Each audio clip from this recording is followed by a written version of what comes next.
Welcome to Supply Chain Now, the voice of global supply chain. Supply Chain Now focuses on the best in the business for our worldwide audience, the people, the technologies, the best practices, and today's critical issues, the challenges and opportunities. Stay tuned to hear from those making global business happen right here on Supply Chain Now. Hey, good morning, good afternoon, good evening. Scott Luton and always special guest Mike Griswold here with you on Supply Chain Now. Welcome to today's show. Hey, Mike, how you doing today? Doing great, Scott. Great to be with you again. Hard to believe it's been a month. It feels like it was just yesterday that we were talking about things. So I'm excited. Oh, I'll tell you, velocity speeding up across industry. I think it's impacting the hours in the day too. But hey, we'll save that for another show. Folks, back by popular demand, one of our longest running and most popular series, Supply Chain Today and Tomorrow, with the one and only Mike Griswold with Gartner. So Mike, of course, you all know this, serves as Vice President Analyst with Gartner. And today, folks, is just about Thanksgiving. And that is my favorite holiday of the entire year. No gifts, no stress, just good food, family, and football. The 3 Fs, right? So on that note, with all the gratitude this time of year that fortunately brings us all, hopefully, I'm going to see what supply chain trends that Mike Griswold is most thankful for as we approach the end of the year. So folks, stay tuned for a wonderful, intriguing conversation with me and Mike here today. So Mike, fun warm-up question. Folks know what's coming, right? It's my favorite holiday, chiefly because of the food. So today's fun warm-up question is simple and apropos. What is one of your favorite Thanksgiving food dishes, and what's one of your least favorite dishes, Mike? So the favorite is a pretty easy one, Scott. My wife makes a very good pumpkin pie. She makes the crust from scratch. It's by far the best pie that we have for Thanksgiving, so it's going to be her pumpkin pie. It's interesting, Scott, because there's not a lot I don't like about Thanksgiving, so hard to think about. I mean, if there was one thing which will probably sound sacrilegious, is I'm not a huge cranberry guy. Okay. And it's not that I don't like cranberries. It tends to be a prioritization problem for me, right? The plate is only so big. I've got the turkey, the stuffing, the gravy, the squash, the mashed potatoes, and then cranberries are kind of an afterthought, and then I just don't have room. So not that I dislike cranberries, but they just are farther down my thought process, and they end up getting left off. So those would be the two. I'm with you halfway. I'm with you halfway. So cranberry sauce, I've never, I like my savory stuff savory and my sweet stuff sweet. So I don't like it on turkey or dressing like my dear wife Amanda does. But there's not much I don't like. Green beans, fried turkey, mac and cheese, potato salad, one of my favorites of all time. But where I kind of differ from you, I'm not a big pumpkin pie fan. I love pecan pie, but I think one time as a kid, Mike, I ate too much pumpkin pie, and I think that has stayed with me all these years later. So I'm sure your wife makes a wonderful pumpkin pie, but I am pecan pie all the way with real either ice cream or homemade whipped cream. Yeah, I out here, I should say, in Idaho, we don't have the quality of pecan pie that you have. Pecan pie is my favorite pie, hands down. Okay. Usually, if it's the first thing on the dessert menu, I don't get to the rest of the dessert menu because I don't care after that. If there's pecan pie, I'm all in for that. It's interesting. I've tended to have that reaction around pumpkin pie more around adult beverages and necessarily food, but I know exactly where you're coming from. Sometimes those things stick with you for a lifetime, fortunately or unfortunately. So, and there's a Goldschlager story on my end there, which I'll save for when I get much older. Man. Yes. A couple of quick, we've been pulsing our audience, our guests, these questions and other favorites we've heard from folks. Ooey gooey spinach loaf. And Kieran said, hey, don't let the title of the dish get you. It is delicious. And then Grandma's Rice. We had a wonderful Stephanie and Catherine, mother-daughter, supply chain dynamo story. And one of the things they told us about was this special Grandma's Rice dish. So, hey, it sounds great. I'm going to load up the plate. We'll have to taste it and get all the recipes. Yes. But Mike, we got a lot to get to here today. And the main theme is all about, in this season of gratitude, several supply chain trends that we are most grateful for here today. And I think you've got 3 to share, and then I've got a few I'm going to add on. So what's number 1 here today, Mike? So let's keep this fairly, recent and topical. Yep. I'm gonna use an overarching umbrella of around risk management, disruption, and resilience. I think, and the focus that people have put on that kind of post-pandemic.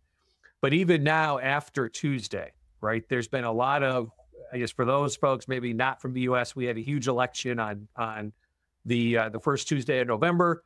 And there's been lots of speculation and discussion around what the new administration might put in place around policies, right? We've heard things around tariffs all of a sudden. And, I think when we think about companies going through COVID, and we've had conversations on this show, Scott, around risk management and resilience, and how do you create what we refer to in Gartner as anti-fragile supply chains.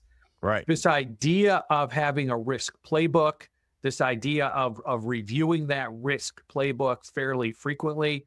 And I think the fact that people have been doing that, the fact that people have been updating that risk playbook, trying to become more resilient. We've had conversations here around diversification of manufacturing, right? Going to different countries for manufacturing. We've had discussions around different modes of transport. How do you diversify that? So the fact that people, or the thing that I'm grateful for, is the fact that we didn't, when COVID was over, we didn't put the risk book on the shelf and kind of leave it there. We were pretty diligent, most companies, around examining that and keeping it as current as you can. I think the other thing that we have talked about in the past is this idea of not falling into the trap of trying to predict everything that could happen, but rather create an infrastructure of resiliency within your supply chain so that you can quickly respond. I think one of the examples that I think we've learned from that we didn't necessarily do well during COVID was reacting to the fact that we were going to have physical stores shut down for significant periods of time. Right. No one had that in their playbook. And I think for really good reasons, right? No one saw that coming. Even in the early stages of the pandemic, I don't think anyone made the leap that we're going to actually close stores, physical stores, for significant periods of time. And I think people are now much, much better at thinking of some of those scenarios that may be less likely, and how are we going to respond to those? And I think after our election here in the United States, there's a lot more, there's many more organizations, reviewing that playbook to see what do we need to do in certain scenarios.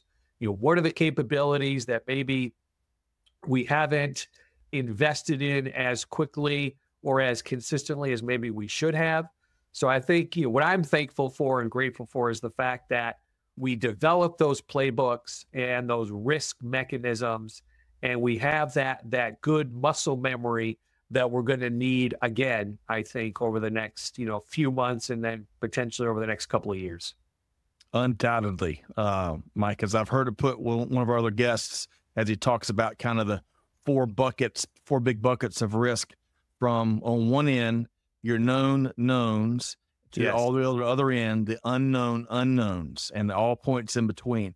2 of the things I heard you say there is the value of targeted scenario planning and modeling, right? Instead of, doing the whole ecosystem, all the possibilities, very targeted. And then kind of at the same time, though, just like so many folks had no idea the brick and mortars are going to shut down far and wide everywhere. I think more supply chain leaders, as they examine the risk, and what I'm hearing you say is they're adding more permutations of what might factor into the path ahead. Is that right, Mike? That's very well said, Scott. Yes. Okay. Permutations.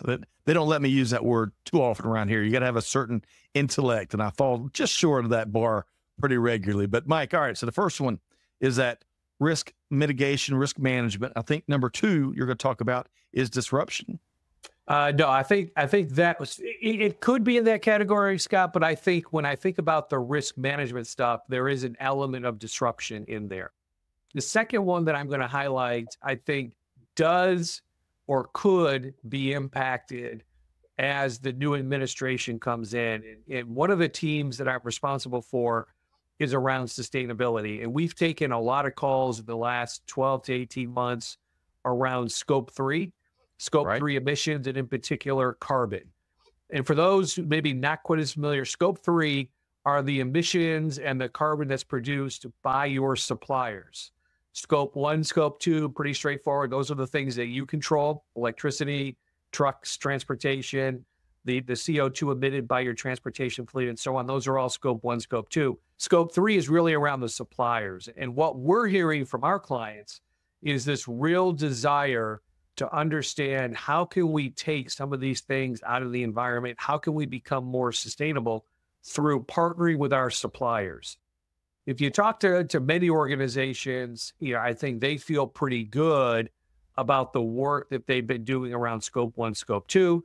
If you look outside the United States, a lot of that is being pushed through regulations. If you look to Europe as an example, there are a lot of existing regulations and I would say imminent regulations that are going to force people into some of these sustainability discussions that haven't necessarily happened here yet.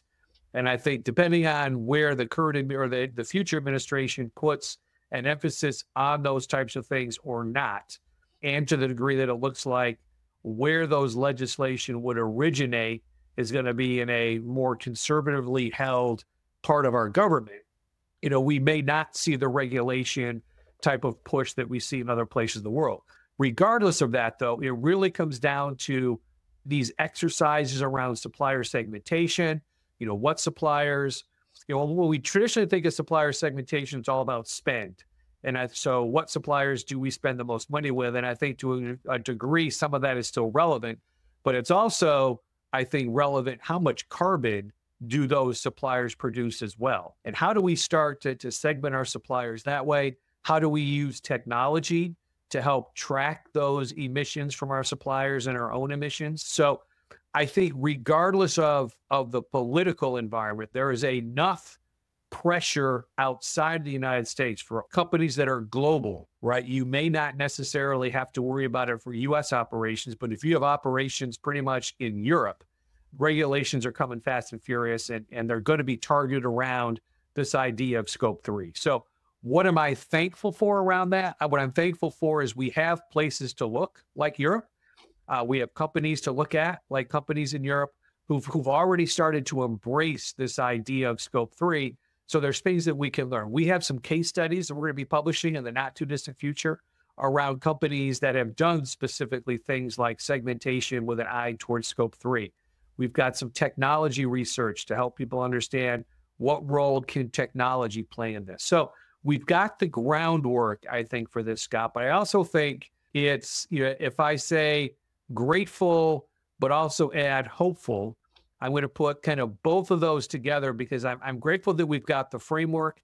I'm hopeful that we'll be able to put some of those frameworks in place to help start to work on some of these scope 3 challenges that we have. Yeah, we could do a whole library of series and conversations around this second thing that you're grateful and hopeful for, and that's a good way of putting it. I would just add, you look at analysts and the economists and all that stuff, there's lots of similarities in some of the vision between the two major presidential candidates, right? There's some stark differences too, though, of course.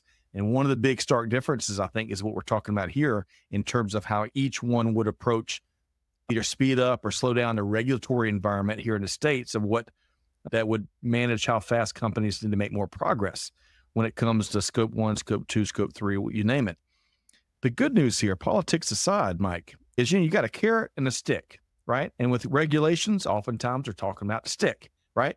But the good news is, and where I've learned a lot more this past year on some of our conversations, Spark 360, great team over there, have helped me better understand that despite whatever regulatory environment it is, we can use sustainability outcomes and an optimized approach there and results there as revenue drivers, because regulation, no matter where that is, here in the States and elsewhere, sustainable companies, sustainable ecosystems are in demand, and the companies that are leaders there and can show the visibility across their ecosystem and the gains they're making, they can use that as a tool to get more business. And I'm not a big fan of glazed carrots on the Thanksgiving table, but I love carrots when it comes to revenue and performance incentives. Mike, does all that make sense to you? Is that similar to what you're seeing out there? It is. And I think it's interesting. I think the European approach has really started with, I would say, the stick, only from the standpoint, and the reason I characterize that is it's really through regulations. Right. And it's around, regulations to drive compliance. I'm a firm believer that, you get more flies with honey than with vinegar, I think is the saying. So I'm much more of a carrot person, right? I go back to my basketball practices, right? That we just started our season, at the beginning of the month. I would much rather tell the girls, hey, let's do this drill correctly and we don't have to run, versus doing this drill incorrectly and we're going to run, right? Right. So you're putting you're empowering, in my example, the girls to do it right and then have the carrot. I think what we need to think about is how do we incent and empower organizations to do the right things around partnering with their suppliers and those types of things. And how can we, to the best of our ability, avoid the regulation piece? Because my experience has been, and I'll narrow this to the United States because I haven't seen this necessarily in operations outside the U.S. We don't have a great track record of putting in regulations in a minimal bureaucracy type of environment. It's like we have this regulation, so now we need this group to kind of monitor and enforce and police, and that group tends to get, larger, I think, than we need to deal with the regulation. So right. That's why I'm much more in favor of let's find some incentives. Let's get people to want to do this, to your point, which was a great one, so that we can generate positive business outcomes. And at the same time, right, make the planet a little bit better place. Mike, I would be remiss if I didn't say, if Miss Hayes, my 9th grade psychology teacher, I think it was 9th grade, and the students affectionately called her Purple Haze after the Jimi Hendrix album. But there's a psychological play here too, because as we're talking about the carrot and stick or honey and vinegar, as another analogy, different organizations, different leaders react to different ways of being motivated. And unfortunately, I'll call it some of the laggard organizations that just aren't going to move unless you force them with big penalties. That's what's in some cases required. I'm like you. I'm hoping that the demand for more sustainable outcomes and demand for cleaner operations, less carbon, less empty miles, all the good stuff that comes with that will drive more change. So we'll see, Mike, but I think that's an excellent one that I'm also grateful and hopeful for on your list. What is number 3, Mike? Yeah, I saved the third one for the end, Scott, because, some people I think are not grateful for this for some good reasons. But for me, it's the whole discussion topic around artificial intelligence. I'm grateful for that because I think what's emerged over the last probably year and a half has been some really exciting use cases around how AI can drive business performance for organizations. And I think without the kind of the unlocking of the value of AI, we would still be doing a lot of things the same old way, and really missing out on some of not only the efficiency opportunities that AI provides us, but also some of the other, business benefits we can get through things like using AI in the forecasting area and creating better forecasts. I think, it's certainly AI is still not without its challenges. And I think people need to be very prescriptive around the problem they're trying to solve. And is AI, generative AI, all those types of things, are they the right solution for that problem? For example, you could use AI to screen candidates based on reading resumes, right? You can use AI to screen suppliers and their contracts based on, preset criteria. We probably don't want AI actually picking job applicants or actually picking suppliers. I think we want those personal interactions where we can gauge emotion, where we can ask specific, behavioral types of questions. So I think there's definitely an opportunity for the use of AI. I'm grateful that it has been uncovered and started to be unlocked. I still think, though, there's a responsibility for us to smartly deploy it in the situations where it's going to be the most successful. And I think where companies tend to struggle is being at the two ends of the extreme. One, I don't see any use case at all for AI, so I'm going to ignore it. And the other end of the spectrum saying, I'm going to use AI for everything. And I think what smart companies have figured out is the truth is, and the benefits lie somewhere in the middle, right? Where we've used AI maybe to augment some of our decisions, where we've used AI to maybe narrow a big list into a smaller list, those types of things. And so that's why I think there's still a lot of untapped potential. And again, if I put maybe the hopeful hat on, I continue to be hopeful that we're going to, figure out the most effective ways for us to use that technology to drive, business results. The right gear, and for the right problem, the right tech for the right problem. Well said there, Mike. I am grateful and hopeful for all three of those things as well. I'm going to share three quick thoughts. They're not quite as full as what you shared here with us. And then I'm going to get your reaction to any one of the three. And the first one kind of plays on what you just shared there. I love seeing this notion of how small and medium-sized businesses and how the more and more they're competing with the bigs in all sorts of new ways and finding success. And of course, the democratization of technology is not a new trend, but we're seeing, I think, some new ways of it taking place. AI is one example. And technology, AI, many other versions of technology, is that grand equalizer, right? Where these SMBs they can take advantage of what the bigs could only afford and pay for years and years and years. So that's pretty neat. Secondly, another common thread that I've seen like omnipresent in our conversations with supply chain leaders really all year. And that's how important it is, critically important, to make life easier on our people, protecting that precious work-life balance. That's one element from the pandemic in many ways that I'm hoping continues to stick. Despite technology's ability, kind of on the bad side, to follow our team members home to dinner tables and the ball fields or gymnasiums where you are, or dance recitals on the weekend, more and more business leaders are working, from what I've seen and the folks I've spoken to, and what we're trying to do here is protect the quality of family time. And here's just one data point. And again, it takes an army of data points maybe to really get a sense of what's going on out there. But according to a recent survey of 200 logistics professionals conducted by ProTime, 75% of the workers said they are satisfied with current levels of work-life balance. That's not 100%. We still got some work to do. And 35% would still like more flexible working hours. But hey, that's a good data point in the right direction, I think. And then finally, and on a related note, right? I love talking about the human factor, and with the beautiful human factor that makes things happen in global supply chain come great responsibilities for the leaders they work for and the companies they work for. And a big part of that is prioritizing the safety and welfare of our workforce.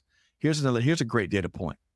The U.S. Department of Labor's Bureau of Labor Statistics released data recently that showed injuries and illnesses among manufacturing workers. It decreased 10% from 2022 to 2023. That's wonderful news. And while this next data point is a bit, you don't like to think about workplace deaths, but unfortunately it goes with the territory. But get this, OSHA, aka the Occupational Health and Safety Administration, right? OSHA investigated 11% fewer worker deaths in 2024 than it did in 2023. that's moving in the right direction. Of course, there's not a finish line until we hit zero, but both of those I take solace in, and I'm grateful and hopeful for that. So Mike, one on technology, small and bigs, using it to compete better against bigs. I love that movement. And the last two were focused on really protecting work-life balance, safety, and health of our workforce. What's one of your reactions there? Yeah, I think it's the people side, Scott. We've done a lot of research around this idea of the employee value proposition, EVP. And, what we're finding is it's becoming more and more important from the associate perspective around that work-life balance. And it factors into everything from, someone's first job, right? What's my sense of that work-life balance to someone's, in mid-career or end of career, asking themselves, does my current situation give me that balance, those opportunities outside of work that I want to pursue? So, one of the things we'll need to keep an eye on, I think, is, we've seen more and more organizations start to push a little bit more return to the office type of environments. What our research suggests is there is not, we don't have data to suggest that makes people more productive, more creative, and more collaborative. What our data does suggest is during the pandemic in remote environments, we still managed to get a lot of work done. And we still managed to be collaborative. We still managed to create and generate new ideas and great new ideas, from products and services to innovation. So to me, it is the work-life balance is the one that I think will be the most interesting to keep an eye on over the next several years, as people evaluate, their current situations, do they want to move? And then, from a skill set perspective, what does that mean to the skills within our own organization? Are we creating some self-inflicted wounds by some of these back to office mandates, and we potentially, run the risk of losing good talent because they'll find another opportunity that maybe has a better balance? So that work-life balance, I think, Scott, is huge. It's something that we at Gartner, pay a lot of attention to, and I think a lot of our clients pay attention to that balance as well. Yeah, Mike, it's interesting when my kids get a little older, I can't wait to share with them some of my, prior to becoming an entrepreneur, some of the employer expectations of after hours work, weekends work. I can remember coming into the plant one day to review blueprints on Labor Day because we were trying to hit this deadline, and it was kind of expected. I remember Amanda getting a call for someone she was working for years ago at 10 p.m. on a Saturday night to get her to do something, and fast forward to 2024, that's crazy. Right. People aren't going to put up with that kind of stuff, but things evolve.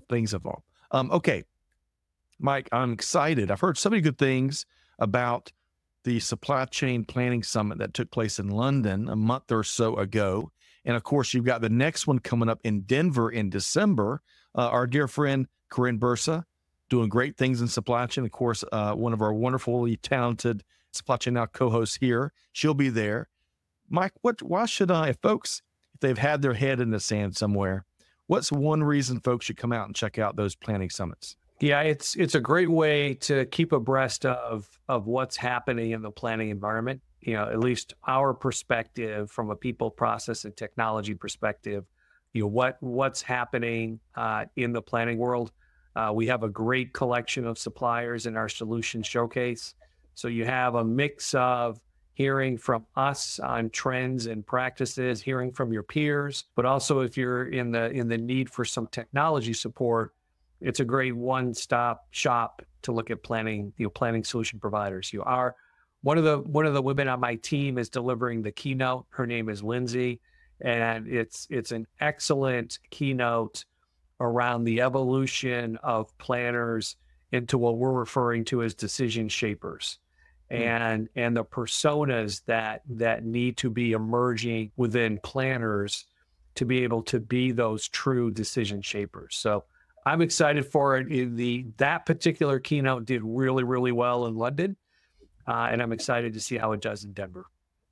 Well, I love it. I've heard lots of key takeaways, especially about the keynotes and a lot of the data presented, a lot of perspective presented, but also just at a higher level, the leadership perspective, far beyond the data points and the technologies.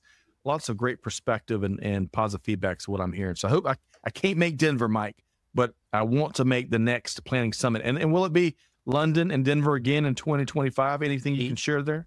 Yes, it should be. Yeah, it would be great to see you there, Scott. The last thing I'll say on that, much like what we've tried to do with our supply chain symposiums, is just start to elevate some of these roles within the supply chain. Chief Supply Chain Officer for our symposium, planners for our summits, just to bring to the forefront the importance of this role in an effective supply chain and how can people in that role, get better.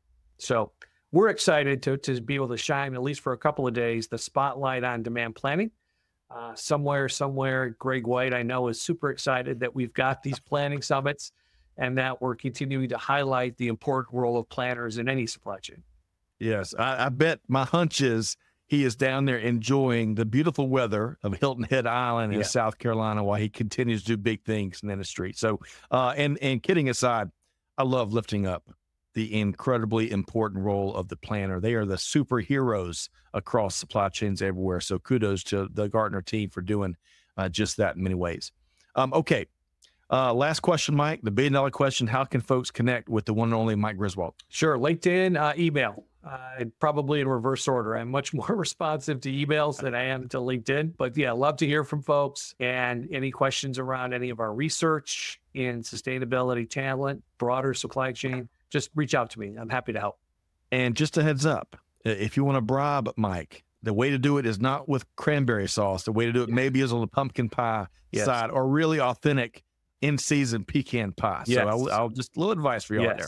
Big thanks, as always, Mike Griswold, Vice President Analyst with Gartner. Mike, love these conversations we've been having monthly, going back, feels like since the dinosaur days, but I really have enjoyed, and we hear a lot from our global audience. So thanks for taking time. My pleasure. Looking forward to December. So, folks, I'll tell you what, another episode, got some golden nuggets here from Mike Griswold, but you got homework. The challenge is you got to take one thing he's grateful for or hopeful for, and share it with the team. Let's change how business is done. The opportunities abound, but we got to put it into action, deeds, not words. So with all that said, on behalf of the entire team here at Supply Chain Now, Scott Luton challenges you to do good, give forward, be the change that's needed. Happy holidays. Happy Thanksgiving. Enjoy it with the family. And we'll see you next time right back here at Supply Chain Now. Thanks, everybody. Thanks for being a part of our Supply Chain Now community. Check out all of our programming at supplychainnow.com and make sure you subscribe to Supply Chain Now anywhere you listen to podcasts. And follow us on Facebook, LinkedIn, Twitter, and Instagram. See you next time on Supply Chain Now.